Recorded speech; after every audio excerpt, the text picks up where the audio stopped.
Welcome to cutie மஸ்கிஸ் channel. இன்னைக்கு நம்ம வந்து சிக்கன் 65 எப்படி பண்ணுறதுலாம் பார்க்க போகிறோம்.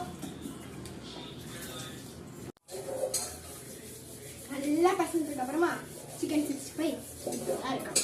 எப்படி மாசா இருக்கா? இப்போ பசங்க வச்ச சிக்கனை நம்ம இப்போ வந்து இந்த எண்ணெய்க்குள்ள போட்டு பொரிக்க போகிறோம்.